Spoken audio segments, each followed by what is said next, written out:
Good day. This is Tim Phillips with Motivated Jogger and welcome you to the mechanics and psychology of goal setting. Isn't it odd that we have a dream, a goal, a desire, maybe something that's just uncomfortable to live through, and we want to change that in ourselves? And it's work, and not the easy kind of work. It's work, not the 9 to 5 work. It's work. It's working in a way that we don't even know how to even start to work. And then there's those people who have a dream, a goal, desire, a dissatisfaction, and they seem to effortlessly get through it and make it happen. They're excited. Oh, we knew we could make it. In fact, they have people coming out of the woodwork to even help them achieve it.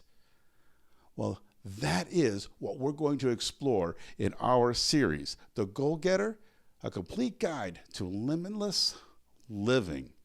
So in this beta recording of a classroom that's going to be coming out very shortly, we're going to discuss, one, what's holding us back eternally from receiving our goal. Two, what's stopping us from even getting there around us? What noise is keeping us in our place? And of course, how to get there from here. How to apply faith. And most importantly, how to see, how to receive that imagined self that we all have after watching a movie or a good friend or some award ceremony. That could be me. Well, together, we're going to talk about that not only becoming you, but being you and having an environment that will make that happen. So first off, what is a goal in our education format? Now, a goal defined in the dictionary is just an activity or a deed being done by a certain amount of time. Now, we're not going to spend a lot of time or money learning how to pick out socks or how to drive to a store, though that might be a goal. It's not worth that special element that we're going to go into. We're going to go into something called goal getting.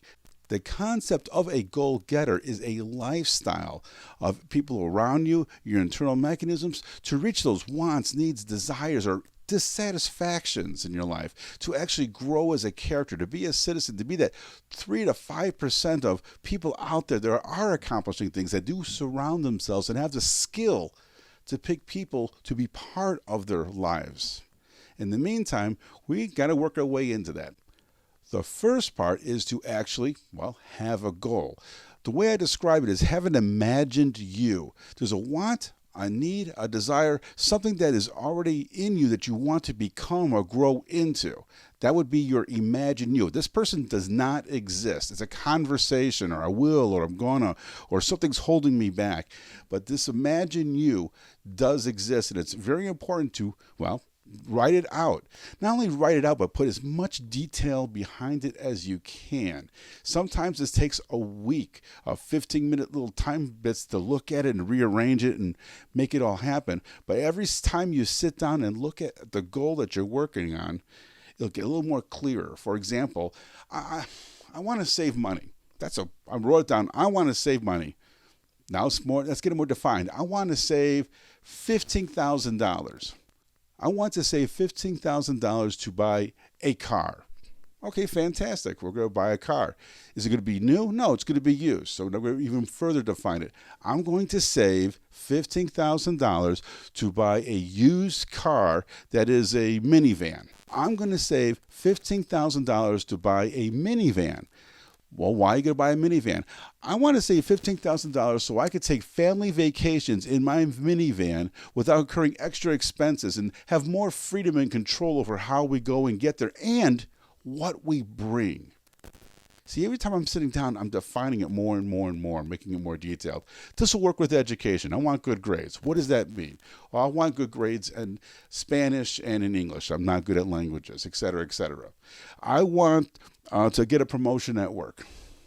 I want whatever it is. It's an imagined self.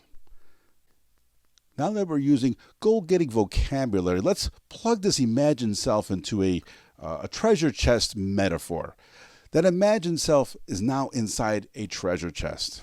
This treasure chest is something that when it's open, you'll have that adrenaline rush of accomplishing something. You'll become a bigger, better, stronger person. Your character will get an upgrade, and you can walk around, and for some reason, people just know that you're just a little bit different. Something happened inside of you that was really cool, that'll even overflow on others if on a higher end.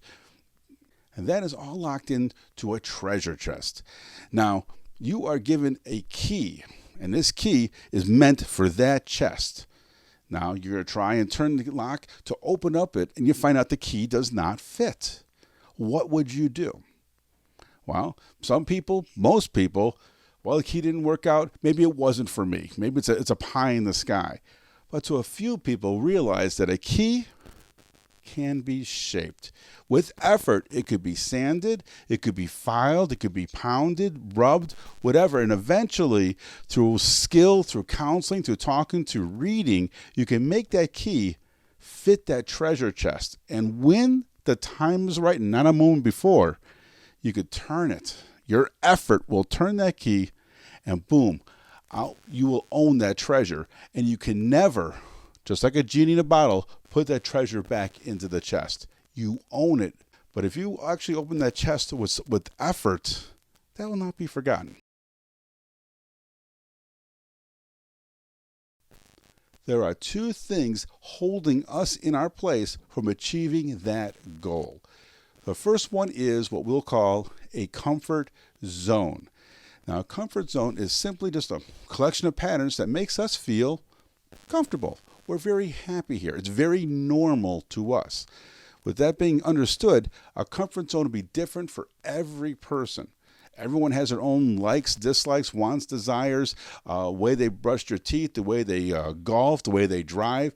Whatever patterns is part of that will become normal and comfortable to them. Some people are extremely comfortable, not happy, comfortable making $10,000 a day.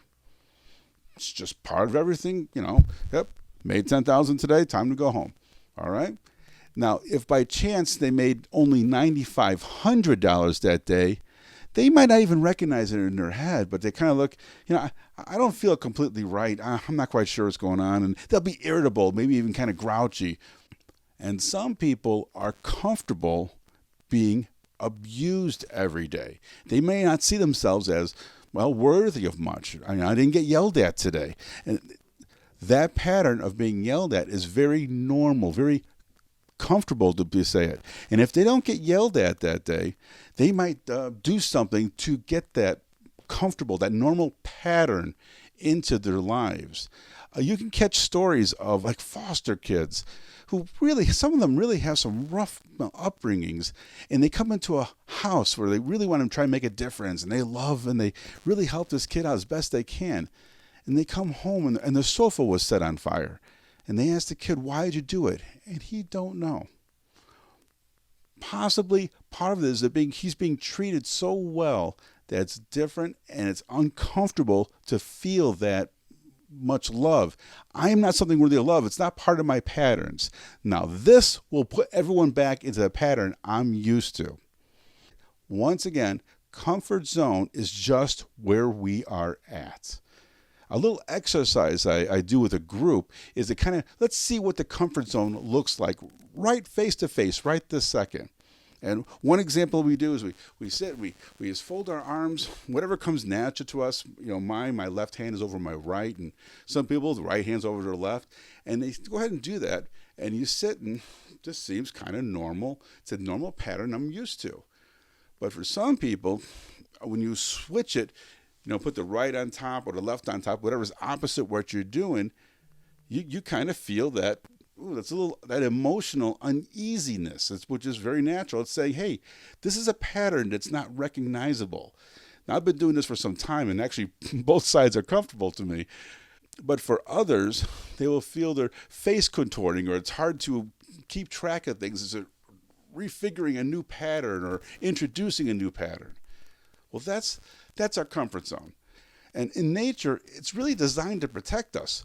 If you're a good hunter, and you can hunt really well, those are great patterns that you want to keep and record. You see something go by, I'm going to hunt that, and all the patterns come into place. If you're a ball player, a comfort zone is catching a fly ball that's hit very fast, very hard, and all the patterns get enacted, and you will race out there and get the ball appropriately. That seems effortless to us, but in reality, A lot of little patterns come together to make that happen. If someone would drop the ball, that would be uncomfortable and we would all feel it. If something negative is in our life, like someone's always late, oh my gosh, I'm always late.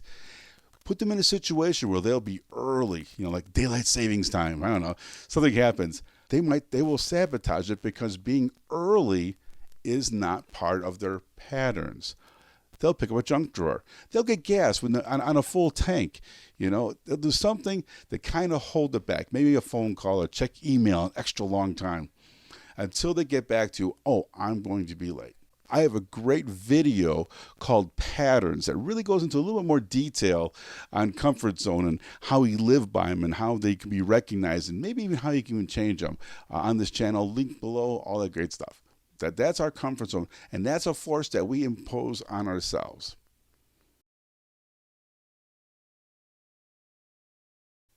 The next item that keeps us from our goals is something we call noise. And noise is, well, what it sounds like, a distraction. And noise covers, well, anything. Pretty inclusive. Not getting enough sleep, getting too much sleep, family members nagging us, a dripping faucet, a presidential election, worry, excitement, noticing you do not have enough money, noticing you have too much money, a sick spouse, ill-meaning friends, well, and many, many more. Some noise might be very well-meaning. A pastor at a church, Tim, this is something that was told to me. We think you're burning the candle at both ends. We need you to relax. Well-meaning, but it's noise. It's keeping me from my goal. It's going to distract me. Also, tragedies could be considered noise. It's something really big in our lives that can hold us back from our goals. Tragedies would take in the death of a spouse or a personal injury, divorce, dismissal from work, foreclosure, legal troubles, religious disharmony, and many, many other things. And not all heavy stress can be in the tragedy. A marriage would do it. A new job would do it. Winning the lottery could also keep us from our goals. It's excitement, but it is noise that will distract us from our next achievements.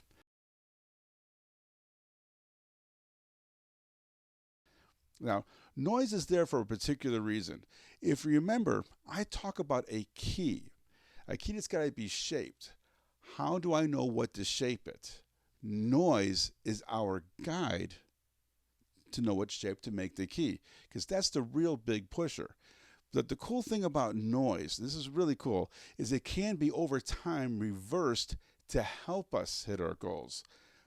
Think, for example, going back to our comfort zone. We have a comfort zone. And let's say me being grouchy is part of my comfort zone. Here comes Tim. Don't ask him how he's doing. He's going to be grouchy. And that is my pattern, which I've programmed other people to accept.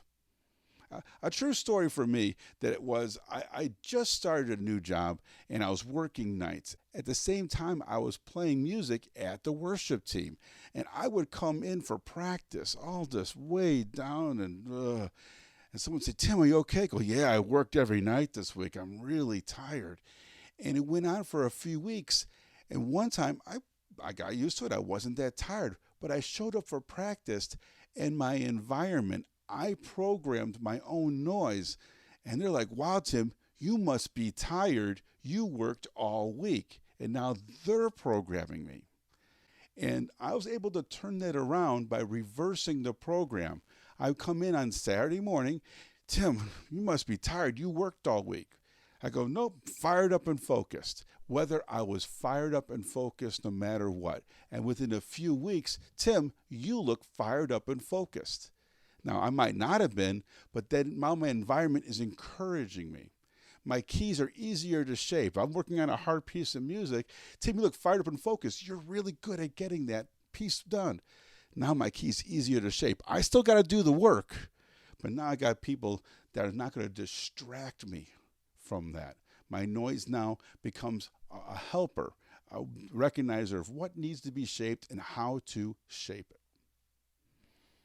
So how do we go from our comfort zone, where all of our patterns are at, through noise, where many of the outside distractions are at, to our imagined self, where our goals and our dreams are at. It's through a tool that we all have called faith. It's the belief that we can go from here to our goal, and it can be achieved. It can be achieved by us. Let's use the example I have in my book, The Goal Getter, A Guide to Limitless Living, and I use a trip to the dentist, a tooth with a cavity.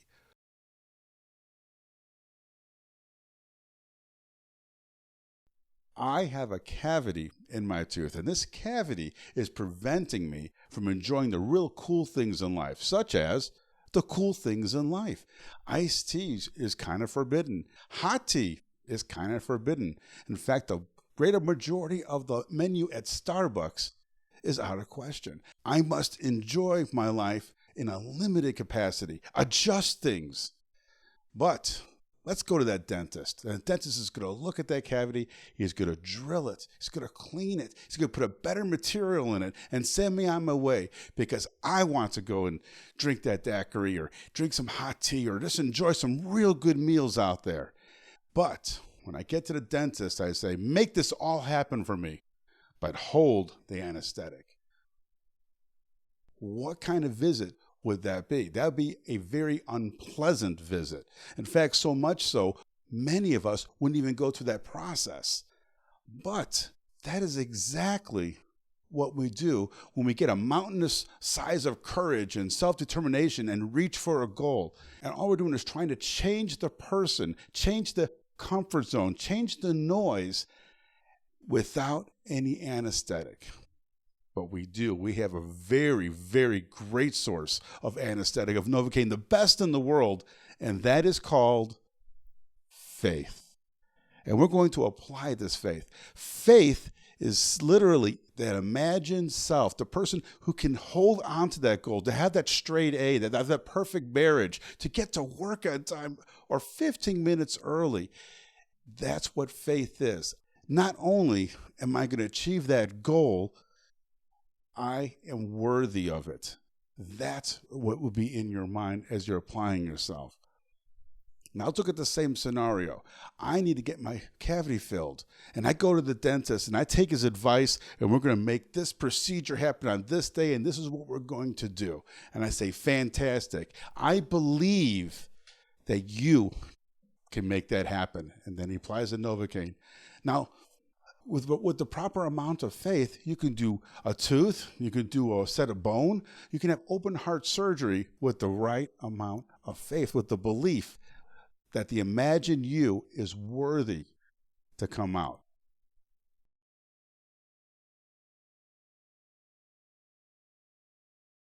Okay, now let's get into programming the machine and let's learn the components of this machine. The first component is our thoughts. The only thing that we have total control over is our thoughts. We get to choose what we think every day. Am I happy? Am I sad? Am I going to go to work? Am I going to stay home? Am I going to sit here and watch a great educational series that teaches us goal setting? But it all starts with a thought. But with enough thoughts on an item will manifest itself into action. Nothing ever done by a human being has been done without a thought, outside of maybe a few reflexes. But when we think about something, then we're able to do it. Once you have enough action on a subject, your subconscious will create a routine or a habit.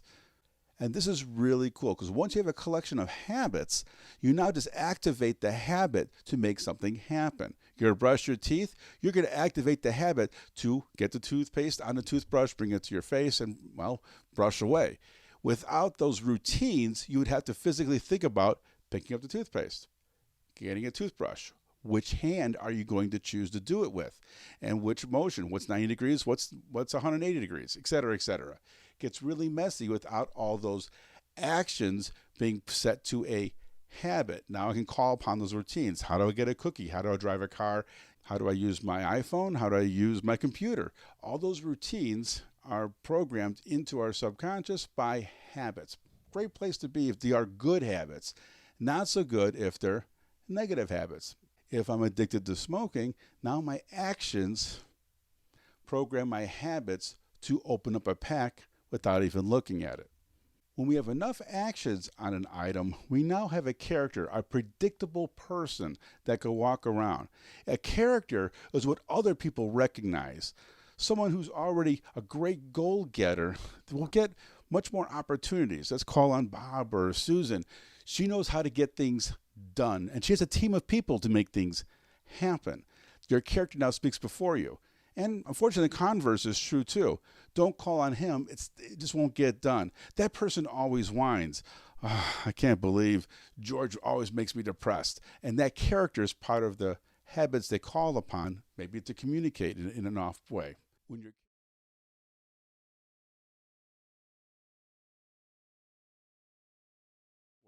when your character is strong enough, that shapes your destiny. Your destiny is simply what they put on your tombstone. How was he remembered? Was he a family person? Was he a loving person? Was he a greedy person? It's what people will remember you as. How you're going to aim your life. Where is it going to go based upon your character? Once again, another powerful thing to see. You want to see you're going to be like in 5 years? Look at your habits and your character, and you can see exactly where you'll be because someone around you right now is already there based upon their actions and character. Once again, it's pretty cool to see how this all works together. But as I said earlier, the only thing that we have choice on is thoughts.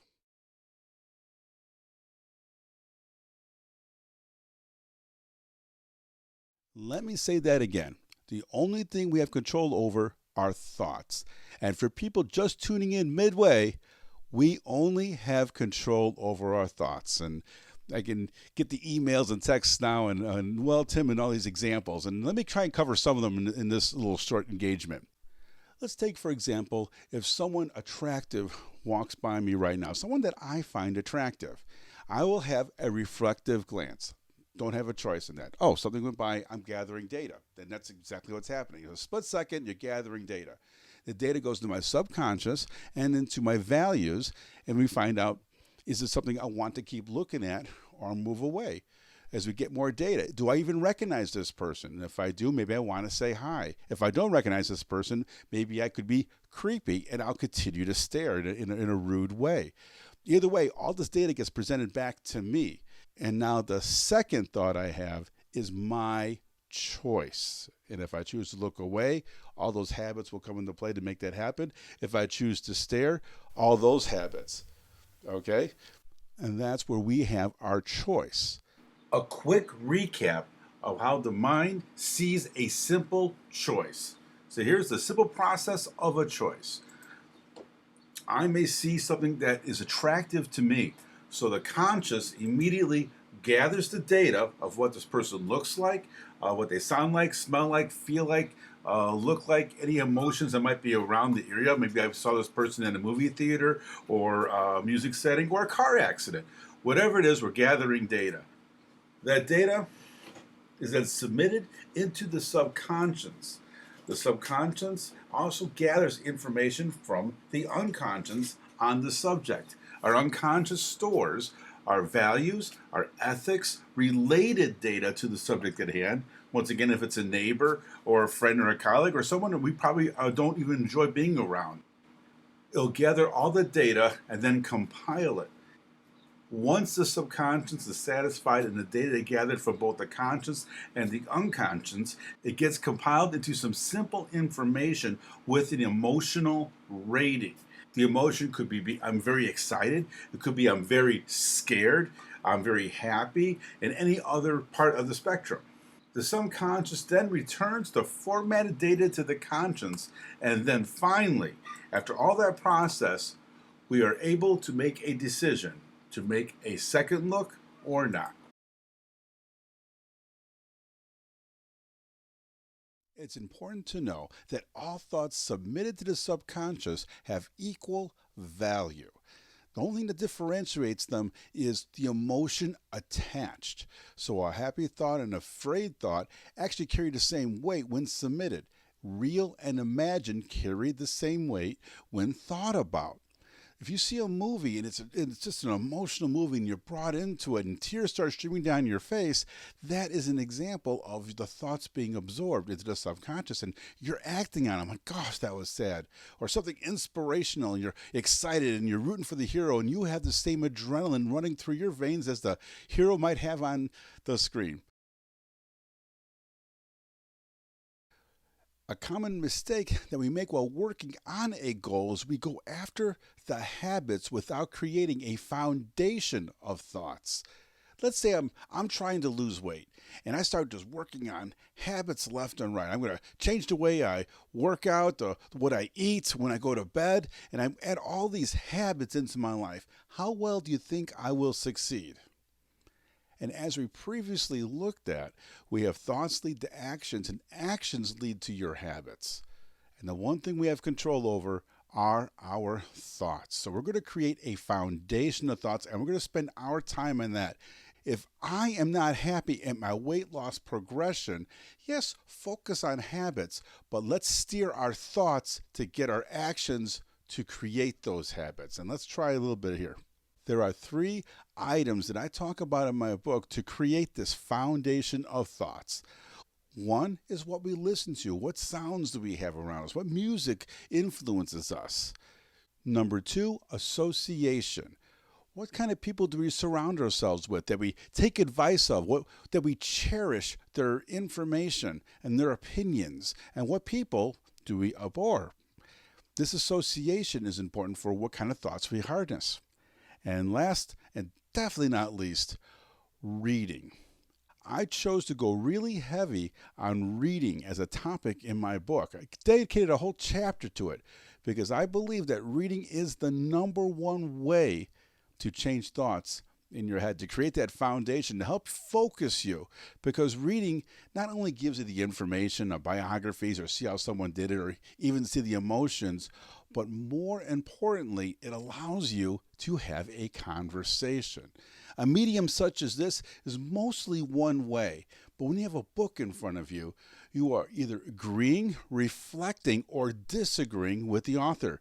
Just like a conversation. If you and I are one-to-one, you'll say, like, Tim, that was a great idea, but this may not apply to me. Well, how won't it apply to you? And you'll reflect with me standing in front of you the same way you would with that book.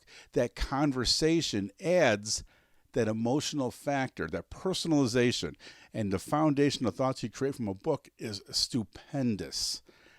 I also use this example. Imagine if I had a glass of black ink, a good old-fashioned 8 ounces of black ink, and I poured it into a fish tank, 2-gallon fish tank. Would you notice that black ink? Probably. Well, I'll take that fish tank and I put it in a 5-gallon bucket. You'd still could see it. It'd be murky, but it'll be thinner, but you will still see the black ink. And we take that and put it in the bathtub. It's getting thinner still, and we'll just keep sizing up the containers till we get to a swimming pool. Can you see the black ink? Probably not. That is what a foundation of thoughts does to the noise around you. Now, let's say I'm listening to some really negative music. Maybe good, I grew up with it, it was fun, but I'm going somewhere. That music will be black ink dripping into your pool, into your bathtub, into your 2-gallon, or never leaving your hand. Same thing with association. Who is putting black ink into your swimming pool? Now you're sitting there and reading, you start changing your foundations, you get really excited and people around you. And the more you achieve, the more your character gets upgraded, the more you shape your destiny, the easier this will all become. And you are becoming that goal-getter we spoke of, a little bit ago. As I'm creating this foundation of thoughts, I always carry note cards with me. Now you can do this with a journal, and there's various ways of taking notes, but the idea is to capture thoughts and actions and emotions that you can read repeatedly during a day. And I chose to use affirmation cards. That's what I call them. And repeating them 3 times a day, 5 times a day, 10 times a day if you have to. And I'll give you a little example of what I did. So when you hear something you like, write it down, transcribe it to a note card with action and personalize it. You read something you like. Someone says that you respect as something that really pertains to you. Or in your prayer time, you ask God, How do you see me? And those words will go in the affirmation. We're not interested in, talking about what we are right now. For example, if you already are very punctual, you don't need to write a card as I'm always punctual to every appointment. But if that's a challenge to you, make that a thought. I always arrive at all my appointments 15 minutes early. And repeat these cards. Once you get about 30 or so cards together, that's something you can do in a few minutes, going through 30 of them, imagining them. And when it gets boring, that's an exciting place to be. These cards, you're reading them and it's like, oh, this is getting too routine. Now you start thinking even deeper. If one of your cards is I like to get to practice early, what will you do with that extra time when you get to practice? And that's what you'll be thinking about as you're boringly going through the cards. What's the wind like outside? If there's someone going to be with you in these cards, think about them. The point part is to make these imagined thoughts have emotion that you can eternalize. Your subconscious will receive it. And slowly but surely, the action will come out of it. Let's take smoking. I used to smoke a lot, about 3 packs a day at my worst. And when I was ready to not smoke anymore, when I made that big choice, I started my foundation of thoughts. And I wrote down what it would be like to be smoke-free. I'd made sure that I did not put not smoking. I've done not smoking. It didn't work out so well. It's a habit thought. But smoke-free, now I have freedom to choose or not to choose. I want to have more intimate relationships with my wife, meet new people at get-togethers, meet you, for example. And I want to have choice about my money. I'll have more money at the end of the week. What do I want to do with that? And each week can change, or I can add it together. And I wrote down on all these cards what I would do and how it would feel. And here's something interesting. I only read those cards when I was smoking. Now I'm talking 3, maybe 6 times a day. But if I was smoking 3 packs, that would be 60 times a day. I'm reflecting to my subconscious, who cannot determine reality from, made up and imagination, an excited person going through these cards 60 times a day. Now you might say, well, you're smoking while you're reading them. I was smoking, yes, but I was thinking in my imagined self. It had a direction. Within 2 months, I was completely smoke-free. And that's a style I worked with, and I can't wait to apply it to other parts of my life for health. So let's wrap this all up. You want to find a goal-getter, you become one. How do you become one? You think like a goal-getter. You think about your accomplishments, and you do it. Start with a junk drawer if you have to, and move on to cleaning out your car. Start with getting an A in one class to a straight A student. Learning your association, learning what kind of books you must read, finding experts to listen to. There's so much out there. And then you'll start attracting other people like that. But you won't find them at the coffee shop, and you won't find them at the mall. You'll find them usually at line at the bank, or trying to buy some soda at the store, because that's where they hang out. They're doing stuff too, and they rarely have time just to sit down and associate.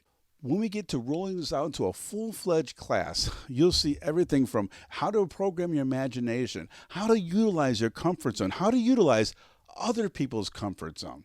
Let's look at the noise in your life. Looking at biographies, people who went through some serious noise and got damaged and injured and left. Maybe you yourself went through a divorce or something, and you need to get past that noise. We discussed that and utilize that to help us achieve our goal. And furthermore, these foundation of thoughts. How do we create really solid foundations to think like that 5%, to attract people like the 5%? That's what our whole goal, my whole wish, my whole desire to you is I can meet you somewhere out there in the wilderness of life, and I'll say, hey, you're a goal-getter. Looking forward to seeing you. Please interact with me any way necessary, and we love you bunches. Be a blessing.